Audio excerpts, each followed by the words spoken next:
1, 2, 1, 2. Okay. Hey, Kevin. Hey, Rebecca. So there's something that I never like to do. What's that? I never like to record while drinking wine. Oh. That being said, Really? Okay. You have been out umpiring your baseball game. Yeah.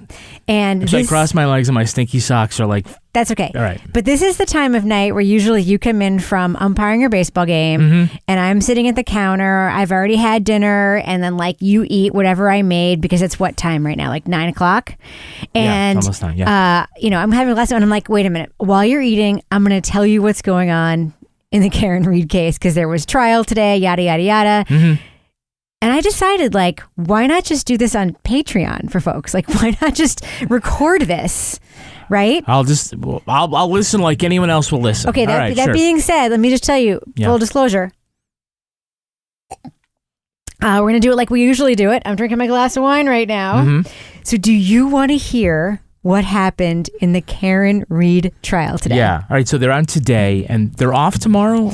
I don't think they're off tomorrow. They're off tomorrow. All right, this is a 4-day trial week this week. Okay, I can actually tell you what's happening tomorrow. Hold on one second. Let me go to the last minute here. Yada, yada, yada. Oh, yeah. It resumes Wednesday morning. They are off tomorrow. Okay. But they are on Wednesday, Thursday, and Friday of this week. This is a 4-day trial week. Oh, I feel a cold coming on. I feel the flu. Yeah. Today was a huge day in the Karen Read case. Well, it was a huge, it was the part one of what I believe is going to be a very, very big day. Because the lead investigator, the state trooper that everyone thinks is the problem. Michael Proctor. Proctor? Yes. When it was put on the stand by the prosecution. But is that not what you're talking about? You got something else? Well, there's a couple of things. All right. So before Michael Proctor, we had investigator Yuri Buchanan.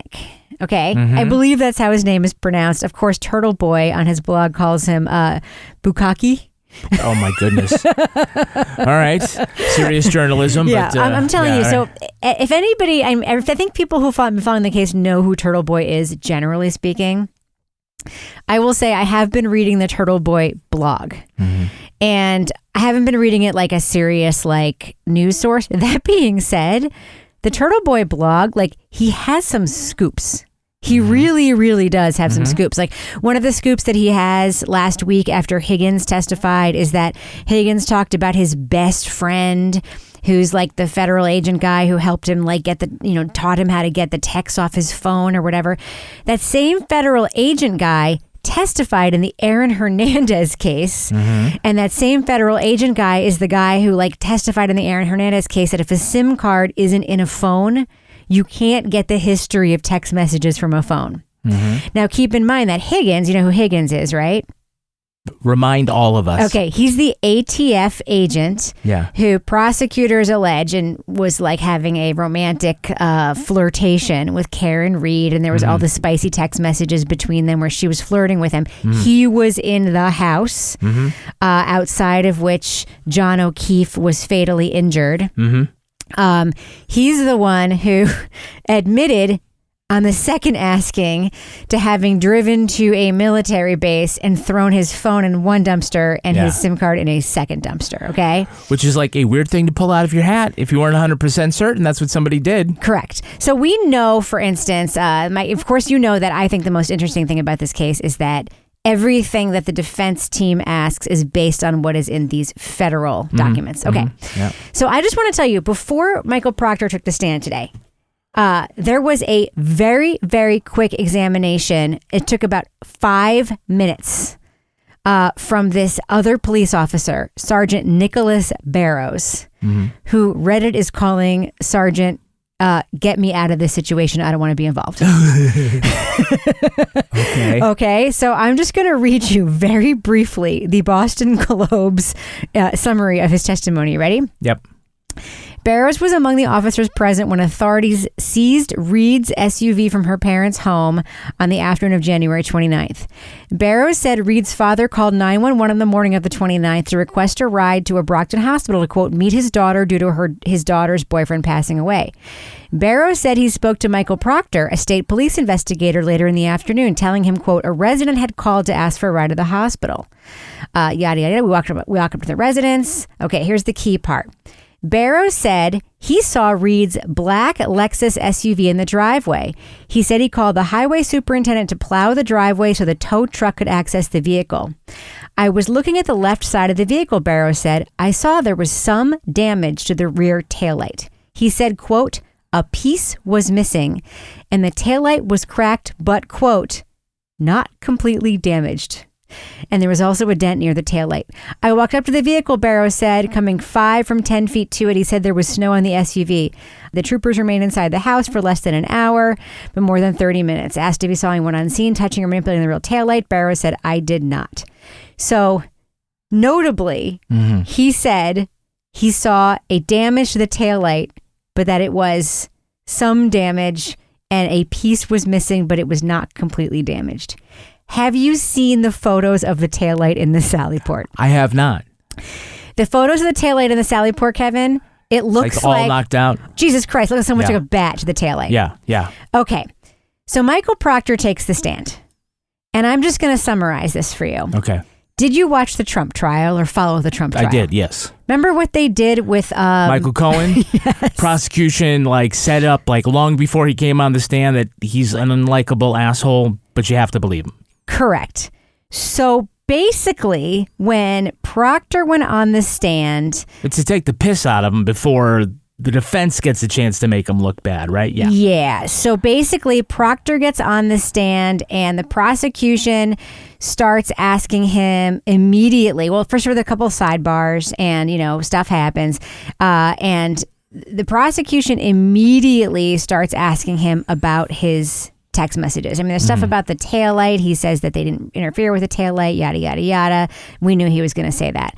But they start asking him about the text messages on his phone. Now, the prosecution does. Okay. Yes. And we've heard there are text messages on his phone. We've heard that he's a relationship with the Alperts. We've heard that there might be deleted footage from O'Keefe's home. I think this is going to bleed into Wednesday's testimony.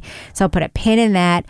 But they immediately start asking him, almost immediately, it gets in a little bit later, about text messages from his phone. He is part of a group text from friends that he's been friends with since high school. There are more than 38,000 messages in this group text message thread dating back to 2021. Okay? Yeah, okay. Yeah. Right after the incident, he texted this group text that he hopes Reed would, quote, kill herself, right?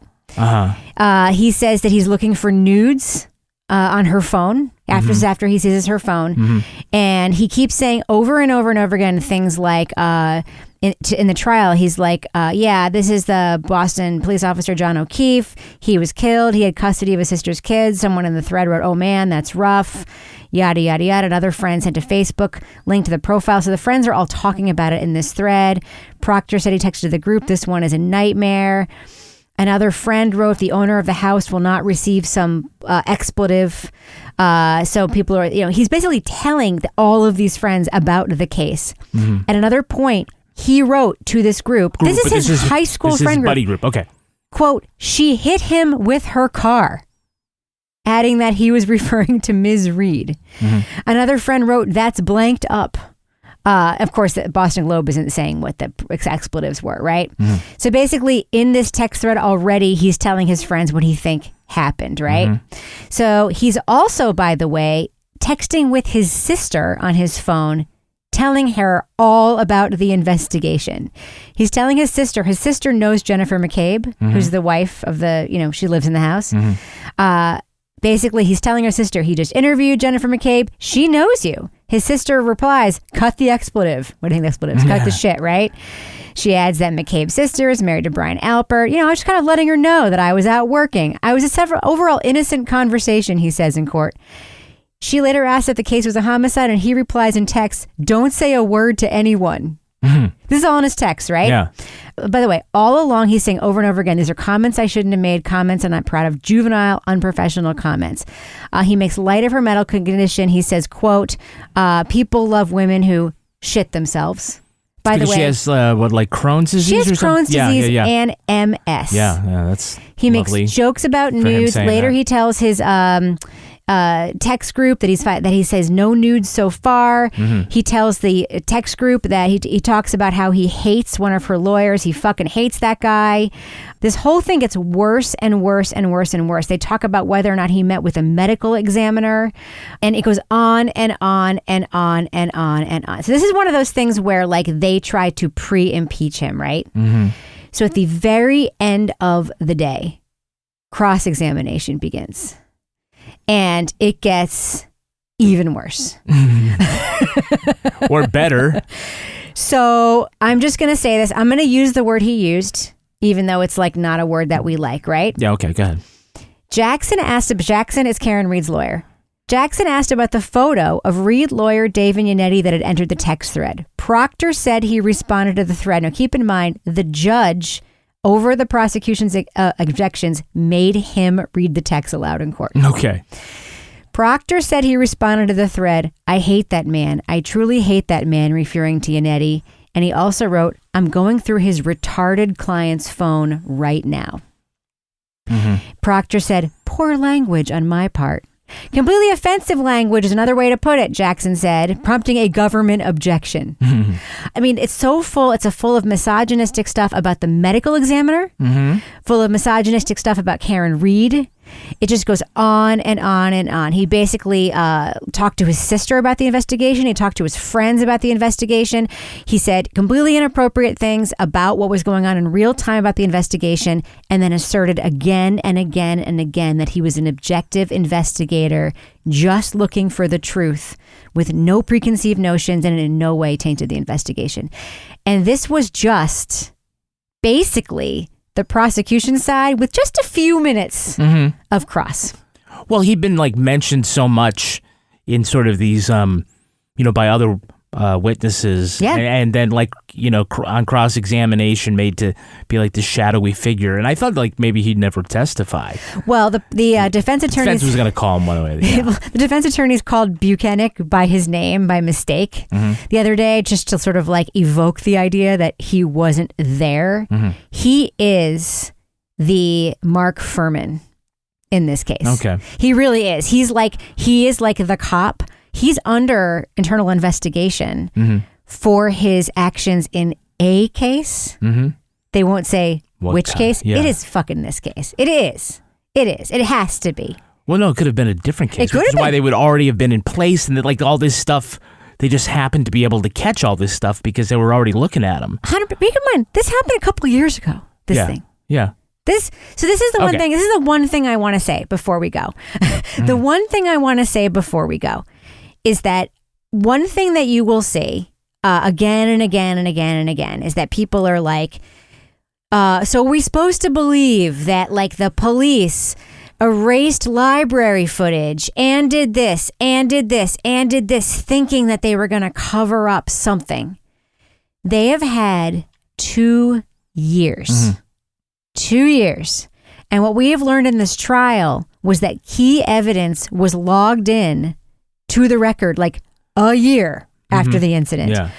We've learned that people have sent stuff over to the cops and have later said like, that's not the thing I sent over to the cops. Right. And what I'm seeing in the trial right now is like not what I sent over to the cops.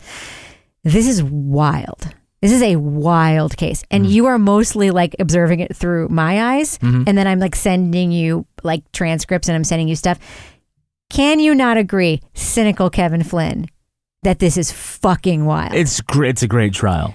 But this is great because now the cross-examination of Proctor is like absolutely the heart of the defense case. I should say it's not. There's more coming, but this is their, up to now, this is like the big moment that they want. It's not.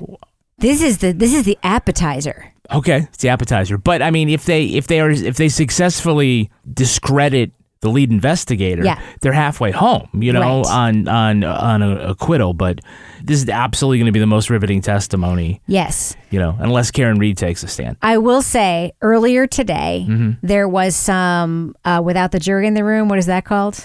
That stuff. There was some stuff about the witnesses that they're the experts that the defense is going to have. Some of those witnesses are going to have to come and testify without the jury in place.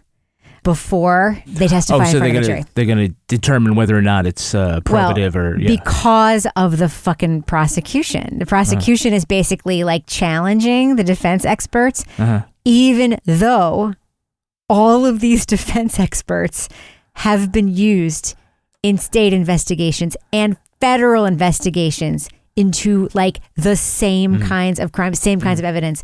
She apparently has some of the best like experts you could possibly get in a defense like this. And of course the prosecution is challenging all of them. To me, the experts are the entree. I mean, he is the amuse-bouche, like the best possible amuse-bouche and appetizer you could get. And the experts are going to be the entree. Anyway, today was a great day. I think Wednesday, we're going to have to talk again. What do you think? I absolutely will do that with you if I don't have another baseball game. Thank you. Thank you, Kevin. Thank you. All right. We got it out. We're going to be talking more about Karen Read, and I really appreciate you sitting down with me in front of other people instead of just like us doing it alone at the kitchen counter. I love that. All right. All right. We'll be back. More Karen Read to come.